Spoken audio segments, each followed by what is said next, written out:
They were inside for 7 days before anything happened.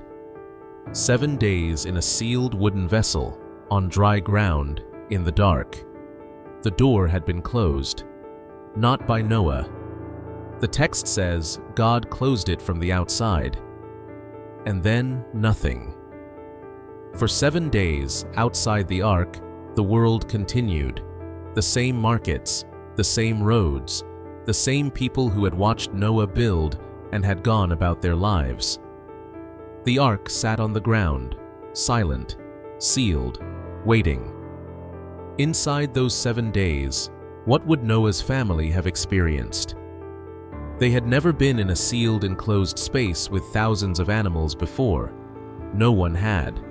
The sounds, the warmth, the movement, the smells, all of it was new and exhausting. They had work to do.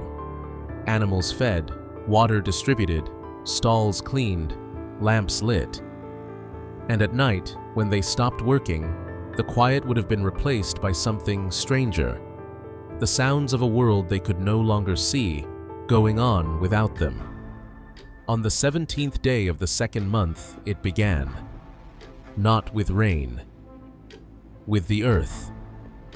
The text says, the fountains of the great deep burst open. Underground aquifers, pressurized springs, geological structures fracturing. Before a single drop fell from the sky, the ground itself was giving way. Then the floodgates of heaven opened.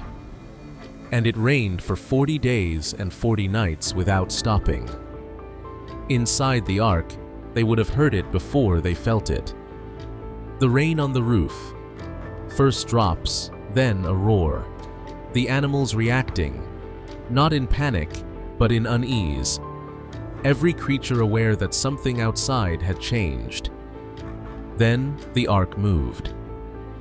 Not dramatically, not in an instant, slowly, the way a ship lifts when a tide comes in beneath it.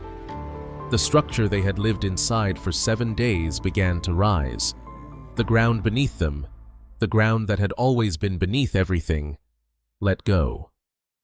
The water rose. 15 cubits above the highest mountains. The text is precise. There was no high ground, no ridge, no summit visible. Every reference point that had ever existed beneath them, gone. And outside those wooden walls, the world that had been was ending. Everything that had been built, every road, every field, every city, covered. The structures that had taken 1,000 years to build, gone in 40 days. Only the ark on the surface, moving. After 40 days, the rain stopped. But the water did not recede immediately. It stayed, at its height, for 150 days. 5 months of floating on a world with no land, no horizon, no direction. No sunrise over a hill, no stars reflected off a shore. Only water in every direction, as far as any eye could see. 8 people and thousands of animals floating on the largest body of water that had ever existed. Noah sent out a raven first. It flew back and forth without landing, because there was nowhere to land. Then a dove. Same result. A week later, another dove. This time it returned with an olive leaf. The detail matters, not just because it meant vegetation was reappearing, but because an olive tree, one of the slowest growing and most resilient plants in the ancient Near East, had survived. Something was returning. And a week after that, the dove did not come back. The flood had lasted 377 days. More than a year, inside those walls, on that water, with those animals, 8 people. When the ark finally came to rest on the mountains of Ararat, God spoke to Noah again. Come out. 377 days after the door closed, it opened. Whatever the world outside looked like, they were going to see it. The forgotten chapters don't end here.